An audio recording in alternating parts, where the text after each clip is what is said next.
నమస్తే. Welcome to SB stories. ఈరోజు నేను వినిపించబోయే కథ అభిరుచి. రచన వాణిశ్రీ గారు.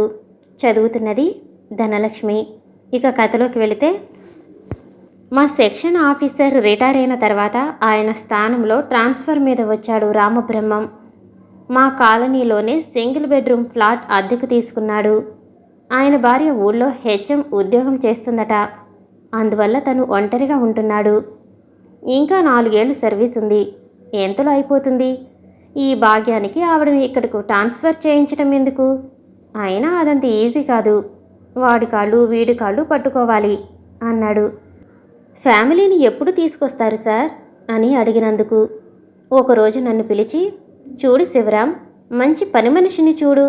అంట్లు తోమి ఇల్లు తుడిచి బట్టలు ఉతికితే చాలు, వంట నేనే చేసుకుంటాను అన్నాడు. సరే సార్ అని తలూపాను.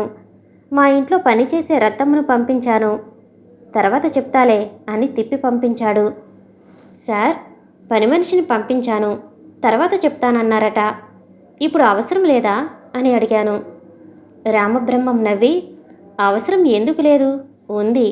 నువ్వు పంపిన మనిషి నచ్చలేదోయ్, ముసల్ది అన్నాడు. నేను విస్తుపోయాను. నాకు తెలిసి రత్తమ్మ ముసల్దేం కాదు, 50 ఏళ్ళు లోపే ఉంటాయి. Sincere worker.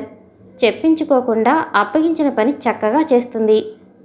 ఏమంత ముసలమ్మ సార్, పని బాగా చేస్తుంది అన్నాడు.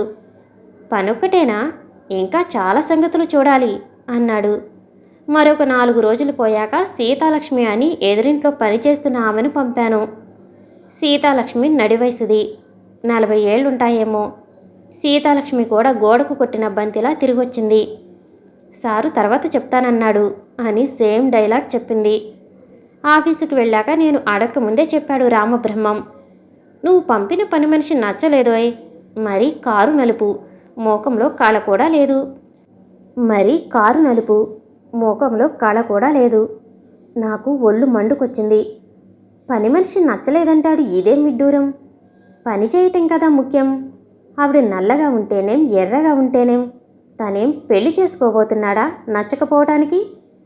ఎంతైనా నాకు ఇమిడియట్ బాస్ కాబట్టి ఏం మాట్లాడలేకపోయాను. పని మనుషులు ఏమైనా అడ్డాలో కూలీలా గుంపులుగా దొరకటానికి? అసలే దొరకటం లేదు కూడా. తర్వాత నేనేం పట్టించుకోలేదు. చావని మొసల పీనుగుని అనుకున్నాను. నాతో పాటే మరికొందరికి కూడా పని మనిషి కావాలని చెప్పినట్లున్నాడు రామబ్రహ్మం. ఒకసారి మాటల్లో బయటపడ్డాడు సత్యారావు. ఏంటో గురు, ముసలోడికి ఏ పని మనిషి నచ్చటం లేదు. 3 పంపాను, ఎవరూ నచ్చలేదంటాడు అన్నాడు. నా అనుభవం కూడా చెప్పాను. టిపికల్ క్యారెక్టర్లా ఉంది గురుడిది. ఒక్కరోజు కూడా పని చేయించుకోకుండా నచ్చలేదంటాడు. ఏంటో, పని చేస్తుందా లేదా అని చూడాలి కానీ మనిషిని చూసి నచ్చలేదంటాడు. నల్లగా ఉందంటాడు, ముఖం మీద మచ్చలున్నాయని వంకబెడతాడు, బండలా ఉందంటాడు అని వాపోయాడు సత్యారావు. నేనేం చెప్పను, నవ్వి ఊరుకున్నాను. కొన్ని రోజులు పోయిన తర్వాత, పని మనిషి కుదరటం లేదో శివరాం అన్నాడు రామబ్రహ్మం. నాకు ఒళ్ళు మండింది. ఇక ఉపేక్షించదలుచుకోలేదు. పంపించిన వాళ్ళందరికీ ఏదో ఒక వంక పెడుతుంటే ఎట్లా కుదురుతుంది సార్? అసలు నాకు ఒక సంగతి అర్థం కావటం లేదు సార్. పని మనిషిని ఎందుకు పెట్టుకుంటాం? అంట్లు తోమటానికి, బట్టలు ఉతకటానికి, ఇల్లు ఉడవటానికే కదా. ఆ మనిషి నల్లగా ఉంటేనేం, అందంగా లేకపోతేనేం, లావుగా ఉంటే మనకెందుకు, సన్నగా ఉంటే మనకెందుకు, పని చేయటమే ముఖ్యం అని వాయించేశాను బాస్గాడిని. రామబ్రహ్మం నా వైపు పిచ్చివాడిని చూసినట్లు చూసి నవ్వాడు. నీకు లోకం పోకడ తెలియదో శివరాం, కుర్రాడివి అన్నాడు. ఇందులో లోకం పోకడ తెలియకపోవటం ఏమిటో అర్థం కాక వెర్రిముఖం వేశాను.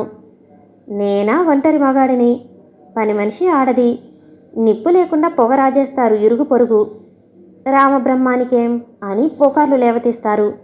మనం ఎంత స్ట్రిక్ట్గా ఉన్నా ఆబాండాలు తప్పవు అన్నాడు. పోనీయండి సార్, వాళ్ళ పాపాన వాళ్లే పోతారు అన్నాను ఏమనాలో తోచగా. అందుకే మరి కాస్త అందంగా ఉన్న పని మనిషిని పెట్టుకున్నామనుకో, వాళ్ళేమనుకున్నా బాధలేదు. మరి నల్లగా వికారంగా ఉన్న ఆడోళ్లతో సంబంధాలున్నాయంటే చండాలంగా ఉంటుంది. మరీ వీడికి టేస్ట్ లేదు అనుకుంటారు. అసలు విషయం చెప్పాడు రామబ్రహ్మం. సమాప్తం.